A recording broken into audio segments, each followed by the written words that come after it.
Hello student, let's read the question. The question is 0.5 gram of sample containing MnO2 is treated with HCl. Okay, then they liberated Cl2. The Cl2 is passed into a solution of Ki and 30 centimeter cube of 0.1 molar hypo solution Na2H2O3 is hypo solution are required to titrate the liberated iodine. Calculate the percentage of MnO2 in the sample. देखिए question में क्या लिखा गया आपका, आपको यहाँ पे लिया गया 5 ग्राम सैंपल जिसके अंदर कुछ ना कुछ अमाउंट MnO2 का भी है। तो आपको यहाँ पे MnO2 का वेट निकालना है और वेट से आपको परसेंटेज ऑफ MnO2 निकालना है। तो देखिए क्वेश्चन कैसे सॉल्व करेंगे। सबसे पहले जो रिएक्शन होती है वो लिख लीजिए। देखिए आपको रिएक्शन क्या लिखा है, 0.5 ग्राम सोल्यूशन सैंपल कंटेनिंग MnO2। तो MnO2 की रिएक्शन कराई है आपने किसके साथ, HCl के साथ। तो आपका क्या होगा, MnCl2 बनेगा। और साथ में देखिए एक स्टेटमेंट और भी लिख रखी है कि इस रिएक्शन में Cl2 लिबरेट हुई है, यानी प्लस Cl2 लिबरेट होगा। और फिर अगली लाइन पढ़िए, जो Cl2 को पास करा है Ki के सॉल्यूशन से, Cl2 को पास करा है पोटेशियम आयोडाइड के सॉल्यूशन से। तो आपका क्या बना है, यहाँ पर आपका बना है chlorine negative plus I2। Okay, मतलब यहाँ पर क्या होगा, क्लोरीन हो जाएगा आपका रिड्यूस और आयोडीन हो जाएगा आपका ऑक्सीडाइज। ओके, अब जो I2 बना है उसकी रिएक्शन किसके साथ कराइए, आपको I2 बना है उसकी रिएक्शन कराइए आपने हाइपो सॉल्यूशन के साथ Na2H2O3 के साथ। तो आपका यहाँ पर क्या होगा, Ki बनेगा और साथ में आपका रिलीज हो जाएगा। ये लास्ट वाली रिएक्शन आपको पता होनी चाहिए, काफी ज्यादा इंपॉर्टेंट है, आयोडोमेटिक टाइट्रेशन, राइट। Na2H4O6 आपके सिलेबस में भी है लास्ट वाली रिएक्शन, तो एज इट इज। तो यहाँ पर क्या है, हमें रिएक्शन को सोल्व करने से पहले हमें दो चीजों की जरूरत पड़ेगी, वो है n फैक्टर ऑफ MnO2 और n फैक्टर ऑफ Na2H4O6। तो सबसे पहले MnO2 का n फैक्टर मैं निकाल लेता हूँ। देखिए MnO2 का n फैक्टर कैसे निकालूंगा, MnO2 किस में कन्वर्ट हो रहा है, MnCl2 में। सबसे पहले Mn को बैलेंस कर लीजिए। देखिए यहाँ पर 1 Mn होना चाहिए, तो यहाँ पर भी कितना होना चाहिए, 1 Mn, राइट। तो आपका ओके। अब ऑक्सीडेशन स्टेट की बात करूं, Mn की होगी ऑक्सीडेशन स्टेट +4 और यहाँ पे होगी +2, यानी number of atom into oxidation state कितना है यहाँ पर 4, और यहाँ पे number of atom of Mn 1 और ऑक्सीडेशन स्टेट कितने 2, यहाँ पे 2।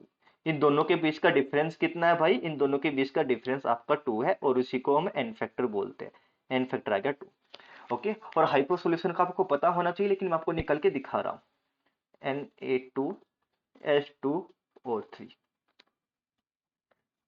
Na2H4O6।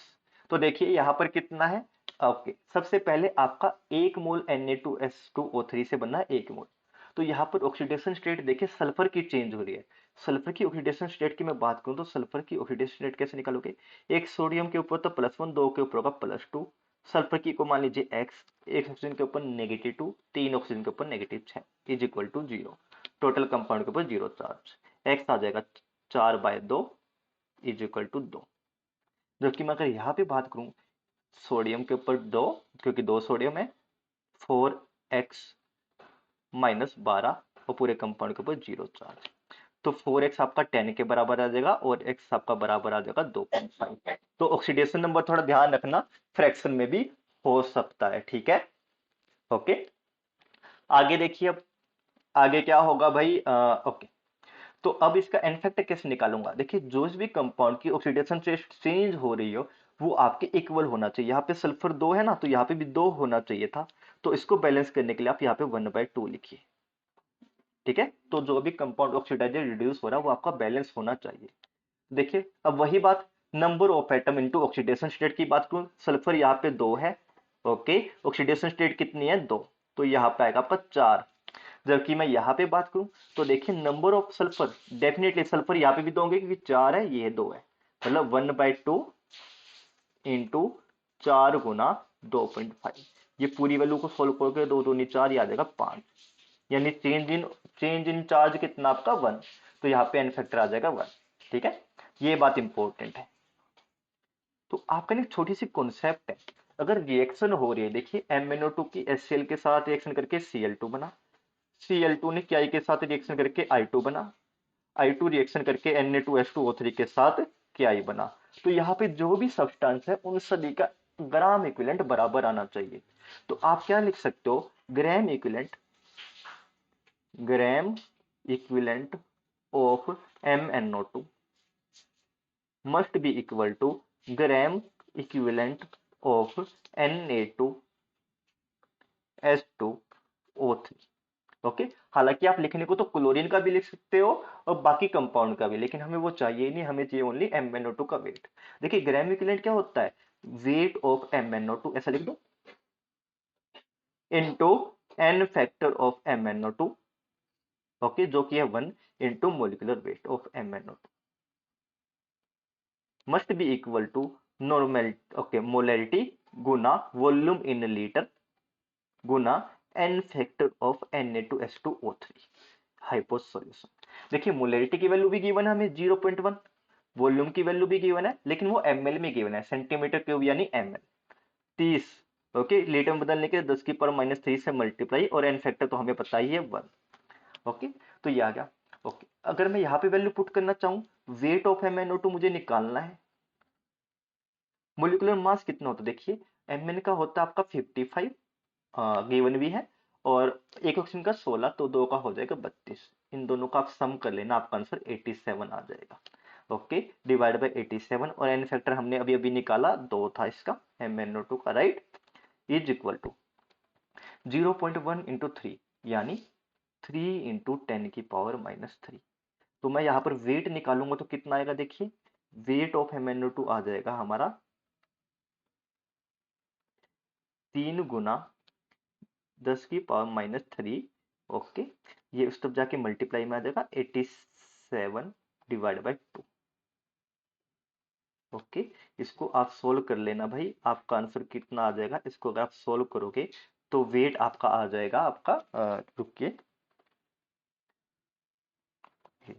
0.1305, 0.1305।